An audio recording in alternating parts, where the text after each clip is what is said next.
আমরা মূলত জানার জন্য এগুলো একটু মুখস্থ করতে পারি। সবাই একটা স্ক্রিনশট নিয়ে জাস্ট এই সাইনগুলো একটু মুখস্থ করো, জাস্ট বোঝার জন্য। সামনে এই ব্যাপারগুলোর হয়তো একটু কাজ করতে হইতে পারে, যাতে আমরা সহজে চিনি যে কোনটা কী জিনিস।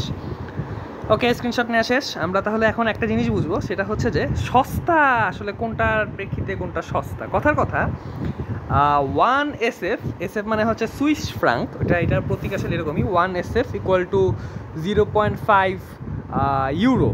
হ্যাঁ, তো যদি কখনো এরকম হয়, হ্যাঁ, যে 1 SF 0.4 ইউরো হয়ে গেছে, এটার মানে কি? এটার মানে হচ্ছে যে আগে কথার কথা SF না, চিন্তা করি এটা একটা গরু বা একটা গাড়ি। একটা গরু বা একটা গাড়ি কেনার জন্য 0.5 ইউরো দিয়ে কিনা লাগতো। এখন ওই সেম গরু বা গাড়িকে 0.4 ইউরো দিয়ে কিনা লাগে। এর মানে কি গাড়িটা বা ওই গরুটা সস্তা হয়ে গেছে না? অর্থাৎ এই SFটা কি সস্তা হয়ে গেছে। সস্তা হয়ে গেছে মানে কি? এটা কিন্তু মূল্য হ্রাস হয় নাই। মানে এটার মিনিংটা হচ্ছে যে মানে মূল্য হ্রাস হোক বা না হোক সেটা কথা না, কথাটা হচ্ছে যে 1 SF কিনতে এখন কম মুদ্রায় 1 SF কেনা যাবে। অর্থাৎ আগে যে টাকাটা লাগতো SFকে কিনতে, এখন এর চেয়ে সস্তায় SFকে কেনা যায়। SF সস্তা হয়েছে কিনা সেটা ব্যাপার না, SFকে এখন সস্তায় কেনা যায়। ঠিক আছে, সেমভাবে যদি 1 SF 0.5 ইউরো হয়ে যায় 1 SF 0.6 ইউরো, হ্যাঁ, এর মানে কি? এর মানে কিন্তু এখন আসলে 1 SF কিনতে বেশি পরিমাণ ইউরো লাগে। হ্যাঁ, অর্থাৎ এবার চিন্তা করো, দুইটাই সম্পদ, একটা গরু আর একটা ঠেলা গাড়ি। একটা গরু নেওয়ার জন্য হাফ ঠেলা গাড়ি দেওয়া লাগতো, কিন্তু এখন একটা গরু নেওয়ার জন্য 1/2 পরিমাণ ঠেলা গাড়ি দেওয়া লাগে। এর মানে কি ঠেলা গাড়ির ভ্যালুটা হ্রাস পাইছে। হ্যাঁ, এর মানে ঠেলা গাড়ি হচ্ছে সস্তা হয়ে গেছে। তো এটার কি সস্তা কোনটা সেটা বোঝার জন্য কনসেপ্ট আর কি। এবার আমরা একটু ম্যাথামেটিক্সে যাওয়ার জন্য মোটামুটি রেডি। সেটা হচ্ছে যে কথার কথা, আমার কোনো জায়গায় এক্সচেঞ্জ রেট আমি দেখলাম যে দেওয়া আছে যে $1 is equal to 1 euro and $1 is equal to 2 Swiss Frank. আচ্ছা, এই জায়গায় একটা মজার বিষয় আছে, দুনিয়ায় তো অনেক কারেন্সি আছে, তাই না? কথার কথা 40টা কারেন্সি আছে। হ্যাঁ, 40টা কারেন্সি। তো কথার কথায় 40টা কারেন্সি একে অপরের সাথে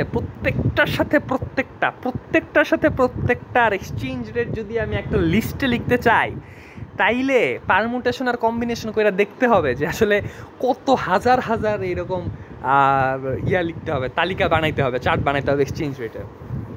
এর চেয়ে সহজ একটা বুদ্ধি আছে। বুদ্ধিটা কি? কোনো একটারে জাস্ট বেস ধইরা ওই বেসের সাথে বাকি 40টার জাস্ট তুলনা করে দেখানো, তাইলে মাত্র 39টার মধ্যে ঘটনা ঘটে যাবে। 39টা এক্সচেঞ্জ রেটেই আমার তালিকা বানানো হয়ে যাবে, তাই না? আর এই জন্য মূলত এই বইতেও দাবি করা হয়েছে যে বিশ্বব্যাপী নাকি সব কিছু আসলে ডলারের মাধ্যমে দেখানো হয়।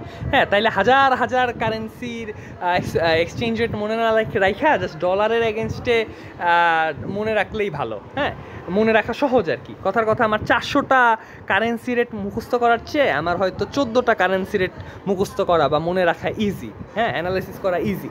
হ্যাঁ, এই জন্য একটা বেস ধরে সবগুলোরে ওই বেসের মাধ্যমেই প্রকাশ করা হয়। যেমন এই $1 1 ইউরো, $1 2 SF, $1 120 টাকা, $1 এত রুপিস, সব কিছু ডলারে দেখানো হইলো।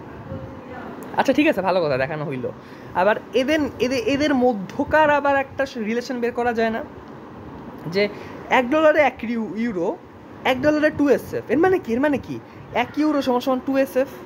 হ্যাঁ, 1 ইউরো সমান যদি 2 SF হয়, এর মানে কি? এর মানে হচ্ছে যে হ্যাঁ, এইটা কিন্তু আরেকটা এক্সচেঞ্জ রেট আমি বের করে ফেললাম। কেমনে বাই করলাম? এই দুইটা এক্সচেঞ্জ রেট, এই দুইটারে ক্রস করে এইটা বানায় ফেলছি। হ্যাঁ, তো এটার নাম হচ্ছে ক্রস রেট। ঠিক আছে, ক্রস রেট। তো ক্রস রেট আমরা পাইলাম 1 ইউরো ইকুয়াল টু 2 SF। তো এটা একটু উল্টা করেও লেখা যায়, 1 SF দিয়েও লেখা যায় 1 SF ইকুয়াল টু 0.5 ইউরো লেখা যায়। মানে দুইভাবেই লেখা যায়। কোশ্চেনে যে কোনো একভাবে লিখতে বললেও আমরা সহজ মানে ম্যাথ করার সুবিধার্থে দুইটা আলাদা আলাদা এমনি লিখে রাখতে পারি। হ্যাঁ, কোশ্চেনে একটা এক্সচেঞ্জ বললে কথার কথা কোশ্চেনে এটা দেওয়া আছে, আমরা সাথে সাথে পাশে এটাও লিখে রাখতে পারি। হ্যাঁ, নিজের বুঝার সুবিধার্থে। যাই হোক, অ্যান্ড কোশ্চেনে একটা মজার কথা বলছে। কথাটা হচ্ছে 1 SF ইকুয়াল টু 0.5 ইউরো, তাই না? এটা কেমনে আসছে? এটা কিন্তু একটা ক্রস রেট। এটা কি? এরা হচ্ছে যে এইটা এই দুইটা যে মেইন এক্সচেঞ্জ রেট, ওটার সাথে ক্রস করে এটা আসছে। এটা ক্রস রেট এবং এটা থিওরিটিক্যালি এরা একটা ইকুইলিব্রিয়াম, হ্যাঁ ইকুইলিব্রিয়াম, কিন্তু মাঝে মাঝে রিয়েল ওয়ার্ল্ডে ডিসইকুইলিব্রিয়াম হইতে পারে। হ্যাঁ, যেটা আমি 1s=0.5 দেখতেছি, সেটা 1s= কখনো কখনো 0.4 ইউরোতে নাইমা যাইতে পারে, একটা ডিসইকুইলিব্রিয়াম হইতে পারে।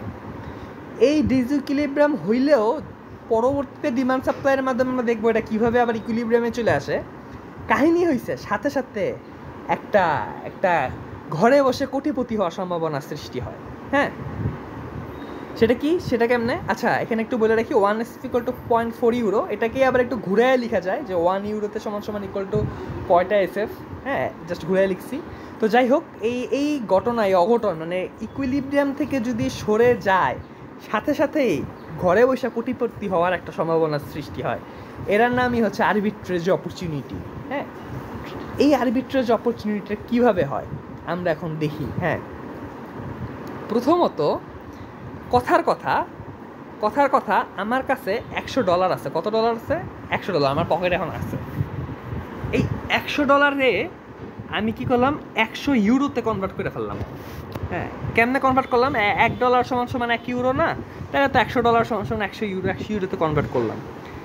তারপর ওই 100 ইউরো SF-এ কনভার্ট করে ফেললাম। কেমনে করবো? কেমনে করবো? 100 ইউরোতে আমি SF-এ নিতে চাই, আমার জানতে হবে যে 1 ইউরোতে কত। তো 1 ইউরোতে কত কোশ্চেনে কিন্তু এটা দিচ্ছে যে বর্তমানে ইকুইলিব্রিয়াম থেকে সরে এই এক্সচেঞ্জ রেটটা চলতেছে। তো এটা নিয়ে আমি একটু যদি ওই যে বললাম জাস্ট উল্টায় লিখি, তাহলে আমি জানতে পারবো যে 1 ইউরোতে 2.58 বা 50 SF। হ্যাঁ, এই যে কোনো এক্সচেঞ্জ রেট থাকলে ওটা এই জন্য একটু সহজে সাথে সাথে উল্টায় ফেললে আমার ক্যালকুলেশন করতে সুবিধা হয়। হ্যাঁ, তো 1s=0.5 ইউরো মানেই হচ্ছে 1 ইউরো = 2.58 বা 5 SF। হ্যাঁ, সো আমার এখানে 250 SF আছে, আমি এটা ইউরোতে নিতে চাই। তো ইউরোতে নিতে চাইলে আমার কোশ্চেনে এটা দেওয়া আছে, এটা থেকে আমরা এটা বের করছি যে 1 ইউরো = এত, মানে 250 SF। 250 SF-এ কনভার্ট করে ফেলছি। হ্যাঁ, এই 250 SF এইটারে ধরে আবার ডলারের টান দিছি। হ্যাঁ, ডলারে কেমনে টান দিমু? হ্যাঁ, 2 SF-এ হচ্ছে $1, $1 = 2 SF, এটা আমার মেইন রেট যেটা। তো মেইন রেট যদি সেটা হয়, তাহলে 250 SF-এ কত হবে? $125 হবে। কোন বানেগা করোড়পতি? $100 ছিল, 1 মিনিটের মধ্যে $125 হয়ে গেছে। $25 লাভ 1 মিনিটে ঘরে বসা। হ্যাঁ, আরবিট্রেজ অপরচুনিটি নিয়ে এই লাভটা নিছি। ঠিক আছে, কেমনে লাভটা নিলাম পরবর্তী ভিডিওতে এটা আরেকটু বিস্তারিত আলোচনা করি আমরা।